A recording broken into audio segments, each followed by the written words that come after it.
வணக்கம். திசைகளின் 10 மணி செய்திகள். ஹொர்முஸ் நீரிணை பாதுகாப்பு. மலேசியா உள்ளிட்ட நட்பு நாடுகளுடன் ஈரான் பேச்சுவார்த்தை.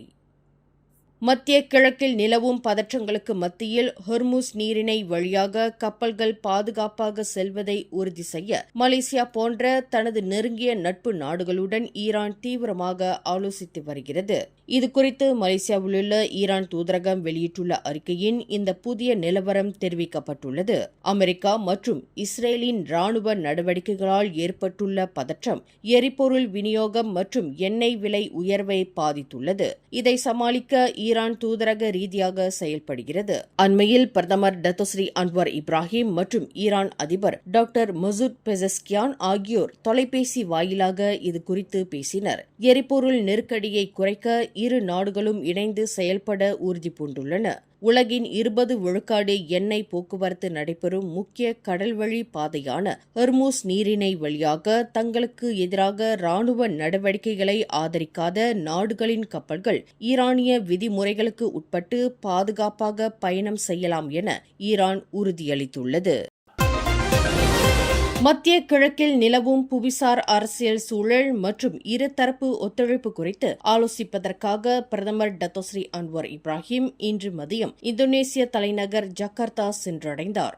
ஜகார்த்தா ஹலிம் பர்டனா குசுமா விமான நிலையத்தை வந்தடைந்த பிரதமரை இந்தோனேசிய வெளியுறவு அமைச்சர் சுகியோனோ மற்றும் தூதரக அதிகாரிகள் சிறப்பான முறையில் வரவேற்றனர். இதனைத் தொடர்ந்து ஜகார்த்தா இஸ்தானா மெர்டேகாவில் அதிபர் பிராபோவோ சுபியாந்தோவை பிரதமர் அன்வார் சந்தித்து பேசினார். பாலஸ்தீனம் மற்றும் ஈரான் உள்ளிட்ட மத்திய கிழக்கு நாடுகளின் தற்போதைய பதற்றமான சூழல் மற்றும் அதனால் உலகளாவிய நிலைத்தன்மைக்கு ஏற்படும் பாதிப்புகள் குறித்து இரு தலைவர்களும் முக்கியமாக விவாதித்தனர்.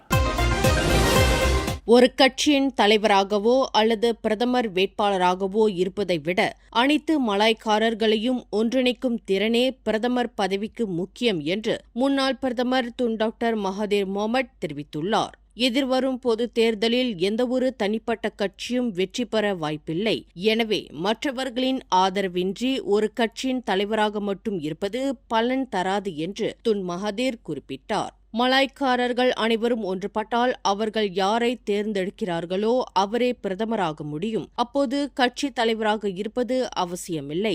அண்மையில் பெர்சத்து கட்சியில் ஏற்பட்டுள்ள உட்கட்சி மோதல்கள் மற்றும் அம்சா ஜைனுடின் உள்ளிட்ட தலைவர்களின் நீக்கத்தை தொடர்ந்து மகாதீர் இவ்வாறு விமர்சித்துள்ளார். அதேவேளையில் பெர்சத்து கட்சியில் அதன் பெயரை தவிர மற்ற அனைத்தும் உடைந்துவிட்டதாக மூத்த அரசியல்வாதி ரைஸ் யாத்தேம் விமர்சித்துள்ளார்.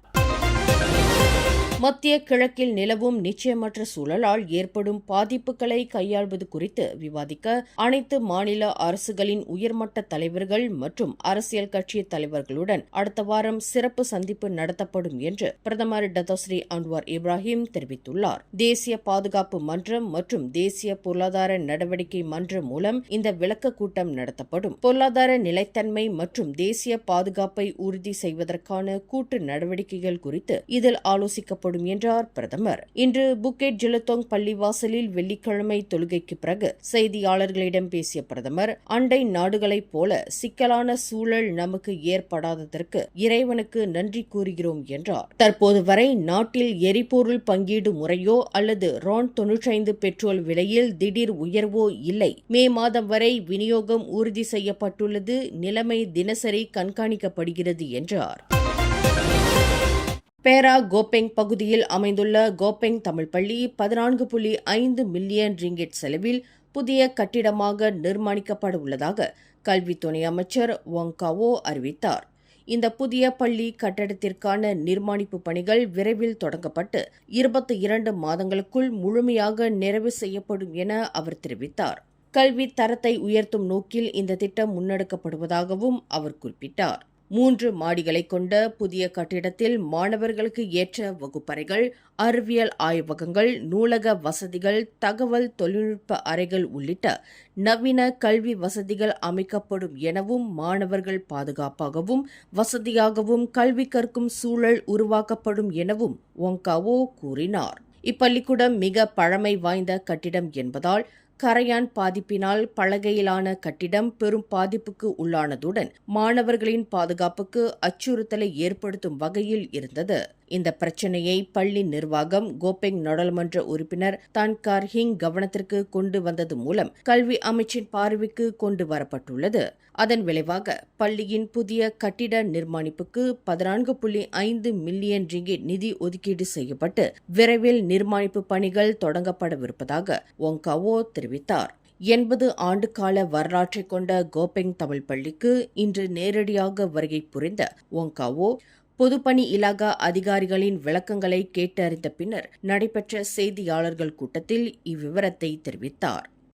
Sebenarnya dalam untuk sekolah ini sekiranya kita meninjau, kita pada masa sekarang sekolah ini beroperasi dengan 6 bilik darjah, 6 kelas, iaitu setiap 1 tahun 1 kelas. Dan apa yang dibina itu adalah 6 bilik darjah juga, iaitu untuk seperti apple to apple comparison, yang mana kita bina semula apa yang telah diroboh.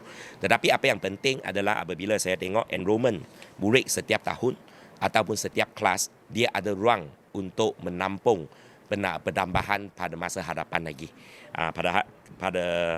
Pada hari ini kelas dia ada kelas yang mempunyai 13 orang dan ada kelas yang sampai 21 orang. Dan di bawah KPM selalunya kita akan menyediakan kelas dalam lingkungan 30 ke 35 orang. So maka dari situ memang cukup untuk menampung keperluan dalam masa depan yang akan datang ini. Ini nombor 1. Nombor 2 tadi saya ada sebut juga, sekolah-sekolah ini pada masa kini kita tidak ada fasiliti yang mencukupi, termasuklah bilik APT, makmal sains dan sebagainya. Dan dalam pembinaan ini kita pun sekaligus menyediakan bangunan tambahan atau fasiliti seperti PenQ, APT, makmal sains, bilik kesihatan, bilik bimbingan dan kaunseling. Dan inilah adalah satu rancangan jangka masa panjang bagi KPM untuk memastikan apabila kita melaksanakan projek-projek sebegini. கல்வி துணை அமைச்சருடன் பள்ளிக்கு வருகை தந்த பேரா மாநில ஆட்சிக்குழு உறுப்பினர் Dato ஆ சிவனேசன் கூறுகையில், இத்திட்டம் கோபெங் பகுதியிலுள்ள தமிழ் மூல கல்வி வளர்ச்சிக்கு ஒரு முக்கிய மைல்கல்லாக அமையும். நீண்ட காலமாக நிலவி வந்த பள்ளியின் கட்டிட வசதி பற்றாக்குறைக்கு இந்த புதிய பள்ளி தீர்வாக இருக்கும் என அவர் கூறினார். மேலும் மாணவர்கள் நவீன வசதிகளுடன் கல்வி கற்கும் சூழல் உருவாகுவதன் மூலம் அவர்களின் கல்வி திறன் மேம்படும் எனவும் பெற்றோர்களின் நம்பிக்கையும் அதிகரிக்கும் எனவும் டத்தோ சிவனேசன் நம்பிக்கை தெரிவித்தார். புதிதாக ஒரு கட்டடம், 3 மாடி கட்டடம், அதில் 6 வகுப்பறைகள், மித்த வசதிகள்லாம் கொண்ட ஒரு நவீன தமிழ் பள்ளியை கட்டுவதற்கு அனுமதி கொடுத்து இப்போ கட்டுமான வேலை ஆரம்பிக்க போகிறோம். இந்த கட்டுமான வேலை வந்துட்டு இந்த அக்டோபர் ஆரம்பித்து 22 மாதத்துக்கு தொடர்ந்து செயல்படும். இந்த காலக்கெடுவில் வந்துட்டு கேபின் ஜேகேஆர் வந்துட்டு கல்வி அமைச்சும் ஜேகேஆரும் கேபின் ப்ரொவைட் பண்ணுவாங்க. கேபின்னா நம்ம பார்க்குற மாதிரி தகர டப்பா இல்லை, அதற்கு படிப்பதற்கு எல்லா சகல வசதியும் அதில் இருக்கும். ஆக கோபெங் வட்டாரத்தில் வந்து ஒரு புதிதாக ஒரு தமிழ் பள்ளி, நவீனமான தமிழ் பள்ளி உருவாக்கப்படும். கோபெங் நகராண்மை கழக உறுப்பினர் சண்முகம் சுப்பிரமணியம் கூறுகையில், தங்களின் நீண்டகால போராட்டம் தற்போது வெற்றியை தந்துள்ளது என்றார். என் பேர் வந்து சண்முகம் சுப்பிரமணியம். நாங்கள் வந்து எங்கள் டீம் வந்து இந்த ஸ்கூலுக்கு கிட்ட ஒரு 2017லேருந்து முயற்சி பண்ணி எங்களுக்கு வைபி மூலம் டெய்லி நாங்கள் வந்து வைபியை தொடர்பு பண்ணி பேசி இப்போ வந்து எங்களுக்கு ஒரு நல்ல முடிவு கிடச்சிருக்கு. இப்போ வைபி ஒங்காவங்க வந்து 14.5 மில்லியன் வந்து ஸ்கூலுக்கு இது பண்ணியிருக்காங்க. ஸோ இது வந்து எங்களுக்கு ரொம்ப பெருமையாக இருக்குது. எங்கள் வெற்றிக்கு இது ஒரு நல்ல ஒரு இது பலன் கிடச்சிருக்கு. ஸோ எங்கள் கூட உள்ளவங்க எல்லாம் வந்து வேலை செஞ்சாங்க. எங்களுக்கும் பழைய பெரியவாத்தியார் மாரி அவங்களும் ரொம்ப ஒத்துழைப்பு கொடுத்து தான் இந்த இவ்வளோ இது எங்களை முடிஞ்சு. வைபி சென்ட்ராவும் வைபி தங்கா இங்கே வந்து எங்களுக்கு ரொம்ப சப்போர்ட்டாக இருந்து எல்லா இதுலேயும் வந்து எங்களுக்கு ஒத்துழைப்பு கொடுத்து வெற்றிகரமாக அந்த இதை முடித்தாங்க. எங்களுக்கு மகிழ்ச்சியாக இருக்குது. எங்கள் இந்த கோப்பைங்கில் 80 வருஷம் ஸ்கூல் வந்து இப்போ ஒரு புது கட்டடம் ஏறுறதுக்கு. கல்வி துணை அமைச்சர் ஒங்காவோ பள்ளிக்கு வருகை தந்தபோது பேரா மாநில ஆட்சிக்குழு உறுப்பினர் சாண்ட்ரியா ஷாய்சிங், கோபெங் நகராண்மை கழக உறுப்பினர் சண்முகம் சுப்பிரமணியம், பள்ளியின் தலைமை ஆசிரியர் புவனேஸ்வரி ஆகியோர் உட்பட பொதுப்பணி இலாகா உயர் அதிகாரிகள், கல்வி அமைச்சின் உயர் அதிகாரிகள், பள்ளி நிர்வாகத்தினர் கலந்து கொண்டனர். இன்று காலை பசிர்கூடாங் இஸ்கண்டார ஹலால் பாக் பகுதியில் லாரி ஒன்று தீப்பற்றியதில் அதனுள் இருந்த 4 வயது சிறுவன் உடல் கருகி உயிரிழந்தான். காலை 10:46 மணியளவில் லாரியின் முன்பகுதி திடீரென தீப்பற்றி எரியத் தொடங்கியது. பொதுமக்கள் தீயை அணைக்க முயன்ற போதிலும் லாரியின் 60% பகுதி சேதமடைந்தது. தீப்பிடித்தபோது லாரியின் ஓட்டுநர் தப்பியோடி உயிர் பிழைத்தார். ஆனால் லாரியின் உள்ளே இருந்த அவரது 4 வயது மகன் வெளியே வர முடியாமல் தீயில் சிக்கி சம்பவ இடத்திலேயே உயிரிழந்தான். பசிர்கூடாங் தீயணைப்பு நிலையத்தைச் சேர்ந்த வீரர்கள் விரைந்து வந்து மதியம் 1:30 மணியளவில் தீயை முழுமையாக கட்டுப்படுத்தினர். டீசல் விலை கடுமையாக உயர்ந்துள்ள போதிலும் பினாங்கு மாநிலத்தில் தினசரி மேற்கொள்ளப்படும் குப்பை சேகரிப்பு பணிகளில் எவ்வித குறைப்பும் இருக்காது என்று முதலமைச்சர் சாவ் கொன்யோ உறுதியளித்துள்ளார். இன்று குயின்ஸ் பே மாலில் செய்தியாளர்களிடம் பேசிய அவர், டீசல் விலை லிட்டருக்கு 5 ரிங்கிட் 52 சென்னாக உயர்ந்துள்ளதால் குப்பை சேகரிக்கும் ஒப்பந்ததாரர்களுக்கு கூடுதல் செயல்பாட்டு செலவுகள் ஏற்படும் என்பதை ஒப்புக்கொண்டார். டீசல் விலை உயர்வால் லங்காவி படகு தேவைகள் குறைக்கப்பட்டுள்ளதாக செய்திகள் வருகின்றன. ஆனால் குப்பை சேகரிப்பு விவகாரத்தில் அத்தகைய குறைப்புகளை செய்ய முடியாது. குப்பைகள் திட்டமிட்டபடி சரியான நேரத்தில் சேகரிக்கப்பட வேண்டும். இதனால் ஏற்படும் கூடுதல் செலவினங்களை ஊராட்சி மன்றங்களே ஏற்க வேண்டியிருக்கும். மேலும் டீசல் விலை உயர்வை கருத்தில் கொண்டு ஒப்பந்ததாரர்கள் தங்களது சேவைக்கான கட்டணத்தை உயர்த்தி வழங்க கோருவதற்கு தற்போதுள்ள ஒப்பந்த விதிகளில் இடம் உண்டு என்றும் சாவ் கொன்யோ குறிப்பிட்டார். தற்போதைய கடும் வெப்பநிலைக்கு மத்தியில் மாணவர்கள் மற்றும் ஆசிரியர்களின் பாதுகாப்பை உறுதி செய்யுமாறு மாமன்னர் சுல்தான் இப்ராஹிம் பிறப்பித்த உத்தரவை கல்வி அமைச்சு ஏற்றுள்ளது. வெப்பமான சூழலை கருத்தில் கொண்டு மாணவர்கள் மற்றும் ஆசிரியர்கள் பள்ளிக்கு தகுந்த விளையாட்டு உடைகளை அணிந்து வர அனுமதி வழங்கப்பட்டுள்ளது. தொடர்ந்து 3 நாட்களுக்கு வெப்பநிலை 35 டிகிரி செல்சியஸுக்கு மேல் இருந்தால் முகாம் மற்றும் ஓட்டப்பந்தயம் போன்ற வெளிப்புற நடவடிக்கைகளை ஒத்திவைக்க அறிவுறுத்தப்பட்டுள்ளது.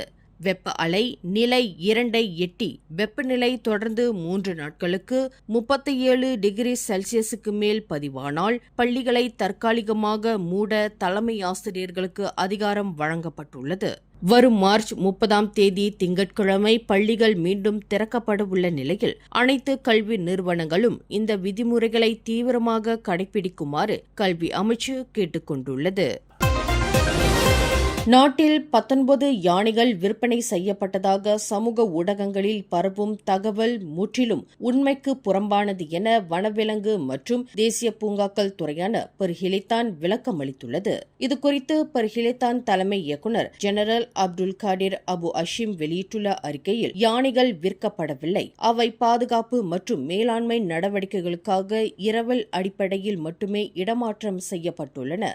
நோய் பரவல் அல்லது இயற்கை சீற்றங்களால் ஒரே இடத்தில் மொத்தமாக யானைகள் உயிரிழப்பதை தடுக்க மக்கள் தொகை காப்பீடு அடிப்படையில் அவை வெவ்வேறு இடங்களுக்கு மாற்றப்படுகின்றன. இந்த நடவடிக்கை மனித யானை மோதல்களை குறைக்கவும் இனப்பெருக்கத்தை பாதுகாக்கவும் உதவும். எனவே இது தொடர்பாக தவறான தகவல்களை பகிர வேண்டாம் என அவர் பொதுமக்களை கேட்டுக் கொண்டுள்ளார். நாடு முழுவதும் உள்ள முக்கிய நெடுஞ்சாலைகளில் இன்று பிற்பகல் நிலவரப்படி வாகனங்களின் எண்ணிக்கை அதிகரித்துள்ளதால் பல இடங்களில் கடும் போக்குவரத்து நெரிசல் ஏற்பட்டுள்ளதாக மலேசிய நெடுஞ்சாலை வாரியமான LLM தெரிவித்துள்ளது. பினாங்கு பெர்மத்தாங் பாவ் முதல் பிராய் வரையிலும் சிப்ராங்ஜயா முதல் ஜூரு ஆட்டோசிட்டி வரையிலும் வாகனங்கள் மிகவும் மெதுவாக நகர்ந்தன. சாங்காட் ஜெரிங் முதல் கொலகங்சார் மற்றும் மேரு குகைப்பாதையை ஒட்டிய பகுதிகளிலும் நெரிசல் காணப்பட்டது. ஸ்கூடாய் முதல் கூலாய் வரையிலான வடநோக்கிய பாதையில் வாகன நடமாட்டம் அதிகரித்துள்ளது.